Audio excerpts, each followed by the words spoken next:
A pesar de los fracasos y su responsabilidad en la crisis mundial de 2009, el Fondo Monetario Internacional es una voz que sigue siendo escuchada por los países en crisis. La reciente asamblea del Fondo Monetario Internacional, realizada en Washington a principios de abril, dejó la sensación de que no solo la tradicional foto de los ministros y presidentes de bancos centrales en las escalinatas es una escena repetida. A más de 5 años de una crisis financiera global, de la cual una gran parte del mundo sigue pagando las consecuencias y de la que el Fondo Monetario Internacional, con sus recomendaciones de políticas, aparece como uno de los grandes responsables, al organismo que ahora preside Christine Lagarde, pareciera, sin embargo, no haberle hecho mella. La influencia y el peso del fondo en la economía mundial parecerían haber pasado la prueba. Su opinión sobre el camino que deben adoptar los países en crisis, como en los recientes casos de Grecia o España, sigue siendo especialmente atendida. En el caso de Ucrania, su oferta de un crédito del denominado salvataje por 15.000 millones de dólares se exhibió como carta principal en la pulseada por mantener al país unido bajo la influencia europea. ¿Por qué no sufrió el organismo las consecuencias o el costo de haber llevado al mundo capitalista a su peor crisis en un siglo?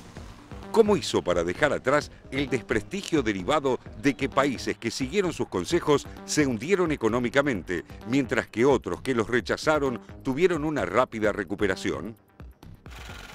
Una de las claves para encontrar la respuesta está en entender qué sucedió con el capital financiero mundial entre el momento previo y el posterior a la crisis de 2007-2008.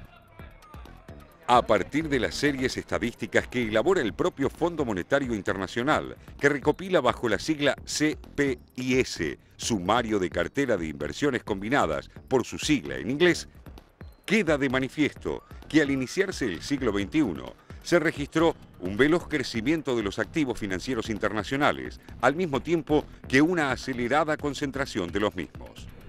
En cifras, el monto total de activos financieros transnacionales ubicados fuera del país de origen del capital creció en 2,6 veces entre 2000 y 2012, alcanzando en este último año la cifra de 43,5 billones de dólares, prácticamente 3 veces el Producto Bruto Interno de Estados Unidos.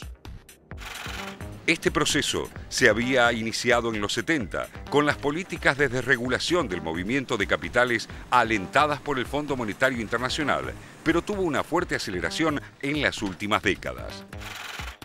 La proporción de capitales foráneos en los mercados financieros creció del 5% en los 60 al 47% en 2001 y llegó al 78% en 2012.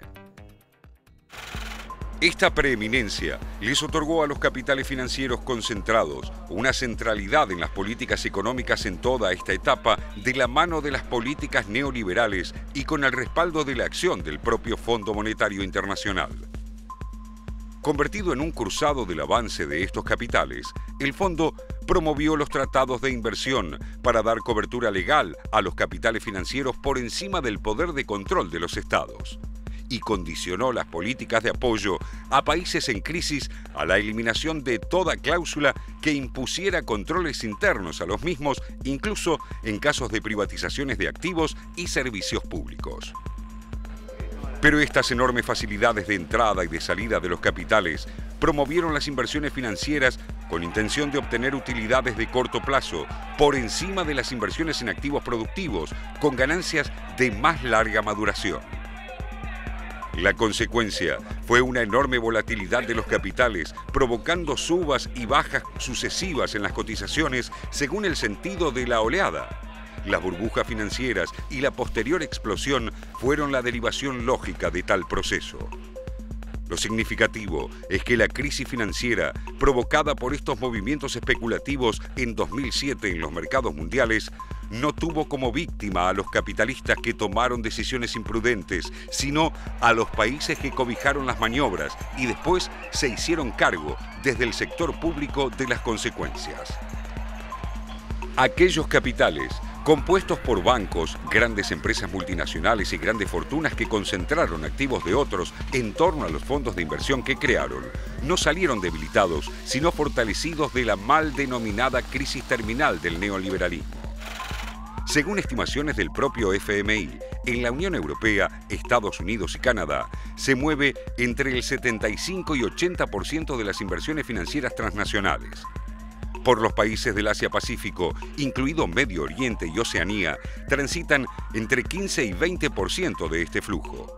El resto del mundo, que abarca América Latina, África y la Europa no comunitaria, le corresponde el restante 5%. Pero, además, los 6 países con más activos en el exterior concentran el 53,7% del total global. Ellos son, en orden, Estados Unidos, Reino Unido, Japón, Luxemburgo o las empresas que declaran estar radicadas allí, Alemania y Francia. Suman entre todos 23,4 billones de dólares. Ni la distribución del flujo de capitales internacionales ni los países predominantes cambiaron con la crisis de 2007-2008. Tampoco cambió la lógica de acumulación financiera, la que simplemente tuvo un puntual freno en 2008 a su ciclo de crecimiento que retornó en 2009. En esa lógica, el Fondo Monetario Internacional sigue cumpliendo un rol central en el ordenamiento del marco que facilite su accionar.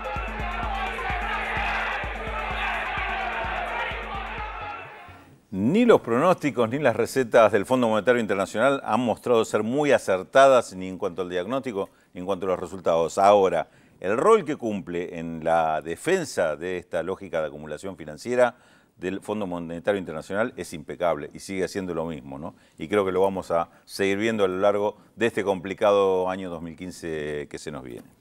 Bueno, Félix, ¿tenemos noticias? Sí, tenemos mensajes, exactamente. Telma, Juan Carlos de Arroyo Seco dice, me gusta el programa y el análisis económico de Raúl de la Torre, felicitaciones. Cristina de Palermo felicita por el programa, pero reclama más incógnitas femeninas en Visión 7 Internacional. Dice que quiere más incógnitas femeninas. Bueno, vamos a cumplir. Igual hemos hecho varias mujeres. Nancy de San Francisco en Córdoba dice que el personaje de la incógnita de hoy es Richard Kleiderman, le digo que no. Y Liliana de Parque Chacabuco dice que es Rick Wakeman, tampoco. Así que, último dato de la incógnita de hoy para aquellos que todavía no pueden dilucidar de quién se trata nuestro personaje. Aquí está. En plena adolescencia, nuestro personaje se vuelca a la guitarra eléctrica y participa en bandas de rock de su Noruega natal. ¿Quién es nuestro personaje? 0800 444 1777 4535 0709. No se vayan, porque al regreso, entre otras cosas, develamos la incógnita de hoy. Ya volvemos.